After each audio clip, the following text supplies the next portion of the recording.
Hi, Brian Benedus coming to you again, continually reading my book, Scared to Death, Do It Anyway.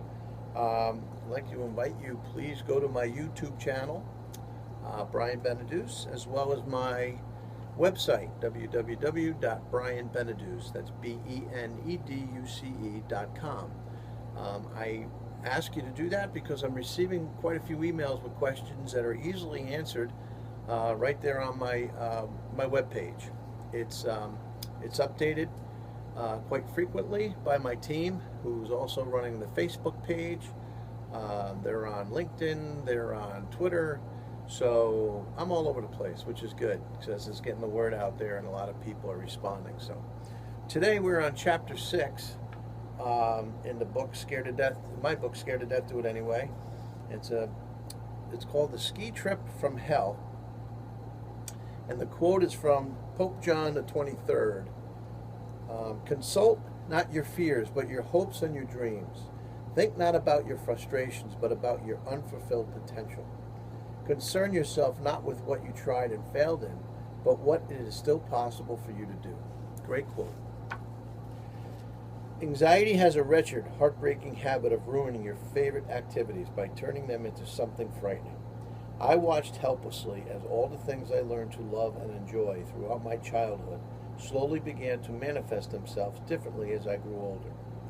Finding reality became part of every activity I chose to undertake. Was I going to enjoy doing it as I always had, or would the anxiety drive me to hate this too? Entering my teenage years, my panic and phobias had reached an all-time high, leaving me in a state of constant ready alert. There are many unfortunate incidences and examples I could talk about that would illustrate my point here, but there was one weekend that will always stay at the forefront of my mind that covers it quite well. I think of it as the ski trip from hell. I was only 16, and one day my friend Joe called out of the blue and said, "Hey Brian, what do you say we get the guys together and go up to New Hampshire for the weekend, rent a place and do some skiing?" "Oh yeah, I'm in," I answered. I love to ski, but I couldn't possibly let Joe know that the thought also absolutely terrified me. His offer was torment. Oh shit, now I have to drive all the way to New Hampshire, stay in some fucking cabin in the middle of nowhere with no help available for miles. Then they'll see their buddy Brian, the cool, tough weightlifter, fall apart and humiliate himself. Oh yeah, this is going to be a blast. We picked the worst possible time to leave, 5 o'clock on Friday afternoon, and fought traffic all the way through Massachusetts into New Hampshire. All the great 80s rock bands like Boston and Kansas played on the radio as we traveled, and we sang along like we were on stage somewhere. The music and the case of beer we bought for the ride helped keep my pals cool and mellow, and that helped me cope quite a lot with the building stress. And yes, I was driving. I couldn't possibly let anyone else be in control. The Kangamangas Highway snakes its way for almost 60 miles around, over and through New Hampshire's White Mountain National Forest. It's a tricky drive during the day in the summertime, never mind at night in the winter. The further along the highway I drove, the higher my anxiety levels rose. 5, 6, 7. I did a great job of keeping a fake smile pasted across my face, even though my heart was racing at 100 miles per hour. What the hell happens if I pass out and we crash into those trees, I thought, or go over those guardrails and plunge into that icy ravine? We stopped for food at around 10 o'clock. I felt like I'd been driving for days, and I hadn't seen a lot of oncoming headlights in over an hour. I prayed that we had to be close. I didn't think I could drive much more. "How much longer, Joe? We almost there?" "Yeah, almost. Only about another hour and a half." Hour and a half? Fuck me. We were totally screwed. But somehow I bore down and we eventually made it. There was a second car that was following us that night because that night became hopelessly lost along the trip. I'm sorry, I'm going to read that again. There was a second car that was following us that night that became hopelessly lost along the trip. Of course, there were no GPS units or cell phones back then, and arrived hours later after stopping several times to ask for directions. What Joe didn't know was that I didn't need directions. A good card-carrying agoraphobic always does his research and memorizes exactly where he is going before he leaves his house. As we pulled into the parking lot, I looked ahead and couldn't believe my luck. Our rental was right next door to a hospital. Yes. Instantly, I felt a rush of relief, and my anxiety level dropped like a stone. It even put me in a good mood, and after we tossed our bags into our rooms, we all came together in the kitchen for another round of beers, shots, and air guitar. We partied and acted like complete fools until around 1:30 in the morning when everybody finally burnt out and started to crash. I disappeared into my room alone. Some might think that with panic and anxiety problems, having friends around at night would help, but for me, it was just the opposite. These guys were my best friends, who I hung out with almost every Friday night. If I was forced to get up in the middle of the night and act like a complete fool, I had to make sure none of them would be around to witness my embarrassment. I only slept about 3.5 hours when, as expected, a level 9 panic attack spiked out of nowhere. I learned later on that alcohol masks anxiety, but as you sober up, it bounces back like a rubber band to excruciating levels. It was in the middle of winter and I was bathed in sweat. I couldn't stop thinking about being alone out there in the middle of the wilderness. I looked out the window and couldn't see a single light. I monitored and counted every breath, in and out, and sincerely feared I would slip into some kind of insanity. The only thought that seemed to help was knowing that the hospital was just a half a mile down the road. But then I started thinking, what if I run out the door towards the hospital and don't make it? How would they know that I was lost out there somewhere in the middle of the woods? My friends would probably assume I had hooked up with a girl somewhere. They would never even try to look for me. A gentle brightness on the horizon told me daybreak was approaching, and I quietly slipped out the back door before anyone else was awake. I hopped in the car and drove the half a mile down to the hospital, which turned out to be more of a medical clinic of some sort. I didn't want to go in, but just needed to have a look around. I needed to make sure it was really there. The building looked open, but I talked myself out of checking the hours that were posted on the front window. I thought it better to assume and pretend they were open, even if they weren't, as I wasn't sure I could handle the bad news. Plus, there was a 24-hour mart next door, so I had another place to go if I was in trouble, just in case. Good enough. After breakfast, we headed over to Wildcat Mountain for our first day of skiing. I love to ski, and in fact, still love to ski. But what I hate is everything else that has to do with skiing. I hate the crowds, I hate the lines, I hate the lifts, I hate the gondolas. I hate the possibility of the gondolas getting stuck. What if? What if? I also hated the thought of getting lost in the woods and freaking out when I realized I don't know where I am, even though we always skied down the mountain together, at least 2 at a time. It's not a normal type of lost sensation that most people might feel, but a sensation of complete and utter panic and what I might do if I reached the level 9 with skis on my feet. Would I just ski straight off the damn mountain?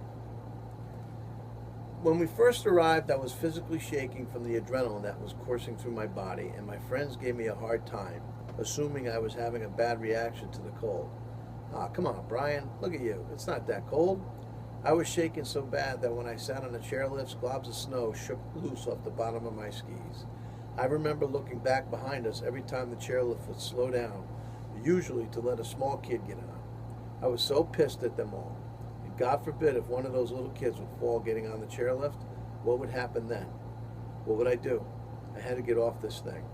I was breathing so rapidly that the condensation coming out of my mouth made me look like a smokestack compared to everybody else. Is everything okay, man? Yeah, of course, I answered. I feel like shit, though. I think I just partied a little too much last night, that's all. I was lying, smiling, humming to myself, and experienced a panic attack 60 feet in the air. And the lies and pretending always made it worse. By the time I got off the chairlift, I was exhausted and hadn't even completed my first run. And just as I felt my anxiety start to ease back from a 9 down to a 7, I realized we were only halfway up the mountain. This was just the midpoint.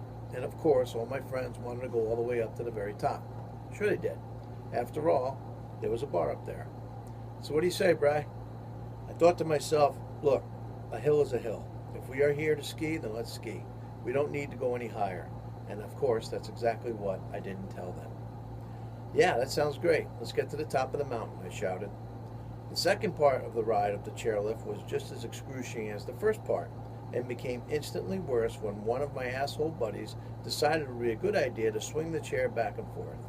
I laughed and pretended it was fun, but deep down all I could think about was where I would jump off. Every 15 feet or so I would rationalize that if I jumped here, I could survive and probably only break my legs. I debated that it would be preferable to enduring the panic of swaying in the chair. But I knew that if we stopped and the lift got stuck, there was no way I could sit there for an hour and wait for help to arrive. There was no question I would choose to jump under those circumstances. It was now only 10:30 in the morning when we arrived at the bar at the top of the mountain. And my God, I needed a drink. After all the Jack Daniels, rum, and beer we consumed the night before, our stomachs ached and none of us really wanted to drink anything else. But when you're 17 and cool, you don't let old-fashioned common sense get in the way. But I drank to help my anxiety subside, not to have fun. So for every one beer my buddies had, I downed 3. Oh yeah, look at Beneduce go. Our first trip down the day was one of the most challenging hills in the mountain, a double black diamond trail from top to bottom. It starts with a 12-foot drop and zoom, you're on your way. But while I was skiing, I was free. I'm a good skier and have no fear or apprehension when gliding down almost any hill at any speed.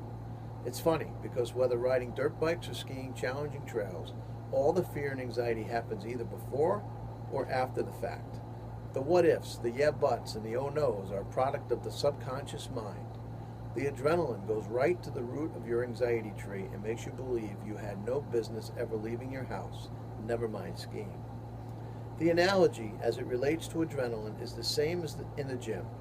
When I was growing up, if you could bench 315 pounds, then you were the man. There were only 2 kids in my school who could do it, and they were huge.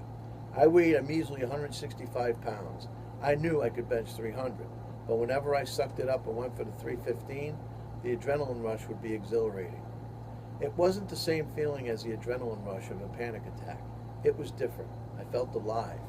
I felt normal. Normal, that's it. As I raced down that hill, I kept asking myself, why couldn't I feel this way all the time? I felt alive. I didn't worry about crashing into trees or wiping out. I honestly felt free for the first time, and I was having fun. We did 10 or 11 runs that morning before we stopped for something to eat and to brag about what great athletes we all were, yada, yada, yada. But no matter how much fun I was having, the fear and anxiety would always be there lurking in the back of my mind, waiting for its next opportunity to jump out and ruin my day. Just as I was starting to get comfortable with my surroundings and cope with these horrifying lifts and even have a little fun, some dumb asshole just had to say it. Hey, let's go try the gondola. Son of a bitch. It's the same damn mountain. The chairlift was just fine. I thought of a lot of things I wanted to say right then, but of course I stayed quiet and followed along with the others and got in a 30-yard long line for the gondola trip to the top of the mountain. As we all waited, I tried my best to talk them out of it, to no avail. And I quickly resigned myself to the fact that yes, I would have to go through with it. All right, fine then. Let's all get inside this giant egg-shaped elevator and fly 60 feet off the ground in sub-zero weather. And you all better hope we don't stop, because if we do, I plan to throw every damn one of these people off that thing. But hey, yeah, it could be fun. My anxiety level had never been higher. I counted the giant eggs as they approached the platform. Only 12 to go before I needed to get on. The alcohol had started to wear off and I could feel myself starting to go nuts. I thought about how I might be able to fake an injury or complain that I was about to get sick. I could tell them it was something I ate, I surmised. Looking back, I should have known I would become some sort of salesman. When I think about all the relationships I've had in my life, including my wife, best friends, the bouncers, the bands, the girls I dated, everybody, not one of them ever knew the levels of anxiety I was experiencing. I had developed into a terrific actor. But now I was looking at my friends who were smiling, relaxing, and having a great time, and I wanted to smash each one of them in the face. I was furious. Why can't I be normal like them? Why can't I just enjoy a day of skiing? I wished I could just snap my fingers and transport myself to the top of the mountain. I would dream about dropping out of a helicopter to ski mountains that no one had ever skied before. But then there was the problem of finding a helicopter, and of course the anxiety about getting inside. There were now only two groups remaining in front of us, ready to board their gondolas. The attendants split our groups up so they could fill each of the giant eggs to their maximum capacity. Noticing this, I dropped back a little. If we were going to split up, I'd much rather be stuck with a group of people I don't know. It's less likely these strangers would ever notice something was wrong with me. The strategy worked perfectly, except for one thing. They packed these things like you'd stuff a bunch of jelly beans into a bag. My timing was so good that when the doors opened, I was the first person to enter my giant egg, with a crowd of anonymous skiers pushing me from behind. "Hey you, get to the back of the car. We have a lot more people to fit in there." I was a mess. I retreated to the back of the car and tried to cheat to take up as much space as I could get away with. I fought the urge to bolt back through the door and out to safety, but I debated the idea in my mind. As I debated the idea in my mind, the door slammed closed. I immediately tried to start a conversation with the man squeezed in next to me, but all he did was smile and nod. Then I noticed he had an earpiece and a cassette player. I was pissed. I turned around and opened the small window to revive myself with some fresh air, but someone asked me if I would please close it. Little Timmy was chilly. I wanted to kill them all, son of a bitch. The ride was quick and lasted only about 3.5 minutes, but I started to visualize what I would do if it suddenly stopped. We were moving along at a very good rate, but I was still having an anxiety attack. I could feel the muscles in my stomach knot up and my heart start to pound. You could see everyone's breath in the cold air, including mine, that looked like a fog machine. But suddenly I realized everything was fine. Remember, the what-ifs tend to come before the anxiety. It's not the activity itself that causes the anxiety. It's the thought process about the activity that's the root of the problem.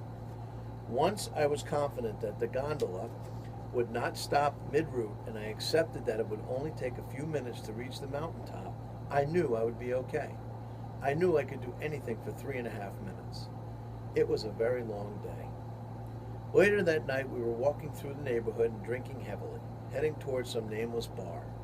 We could hear music playing and decided to meet inside. I stuck my beer can inside a snowbank and went inside the door. We were all drunk, stupid, and happy, but I was more than anybody else because I could see the trip was soon coming to an end. All we had to do now was make it home. I staggered toward the men's room to take a leak, except I was so smashed I lost track of where I was and peed on stage.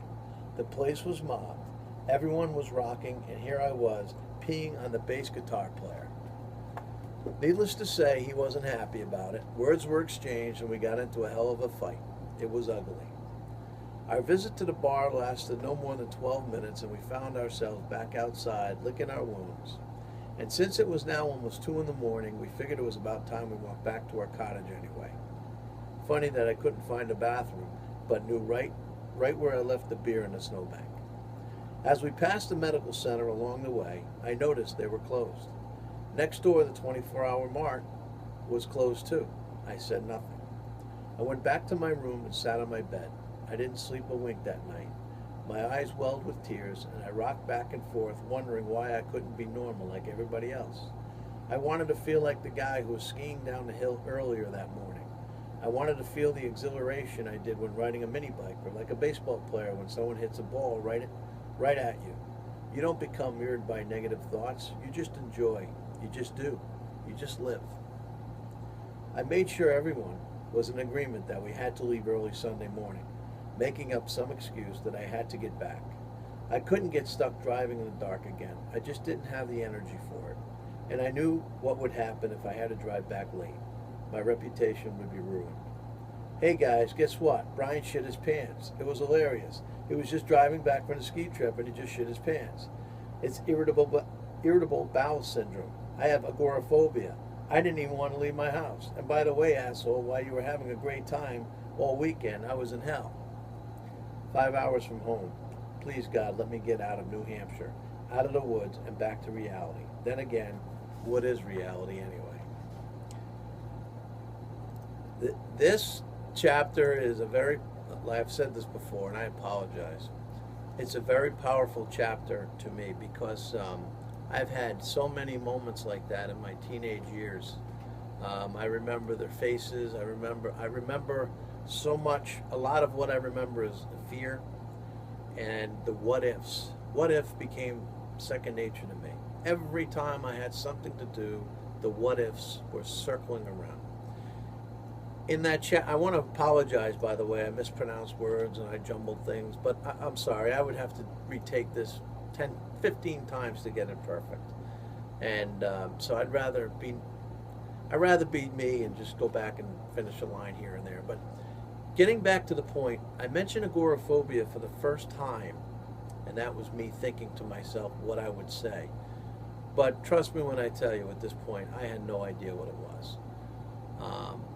To me, again, it was called the thing, and this is exactly that. Hopefully, I portray the feelings that I felt while trying to have fun, and for the split couple of minutes or the couple of seconds or even whatever time frame it was that I actually enjoyed the moment. Prior to that moment happening is when the panic and anxiety builds. Like they say, anxiety lives in the future. That's the perfect saying. It does. If you think about everything in your life, all the stress and anxiety and so on and so forth, most of it doesn't even happen. When you suffer from anxiety and panic, crippling anxiety and panic, you're trying to live a normal life, and all these thoughts just keep circling and circling and circling. And the longer you have it, the stronger they become.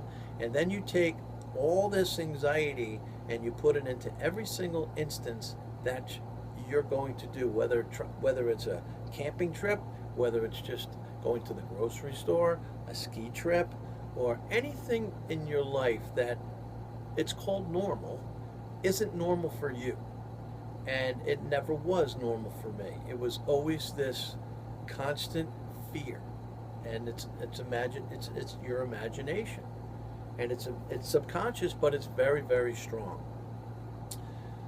Once again, I am moving towards the healing thought process. This book, again, is built on trust, so that you would understand the severity in which I had this anxiety. And now you can hopefully see that it's under control. There are times when as I'm reading, there's no reason to lie, that I still feel that anxiety I felt nowhere near the level. I mean, it's probably a 3, but I still feel the feelings because they don't leave you. This is burnt into my subconscious memory or whatever you want to call it, but it's there, and it doesn't leave you. I'm at 23 minutes, and it's important. This is a very important section because suffer or not suffer, people need to understand, and I say that constantly, you do need to understand that somebody you know is suffering from this. I'm hoping it's not one of your kids, spouses, or what have you, but somebody is. And that's why I keep telling you to follow us on YouTube. Follow us on Twitter, on Facebook, whatever. Let people, if they didn't buy the book, let them listen to me read it. Because somewhere, somehow, somebody's going to get help. Because I know if I was listening to me talk, I would follow me. I would want to listen to me.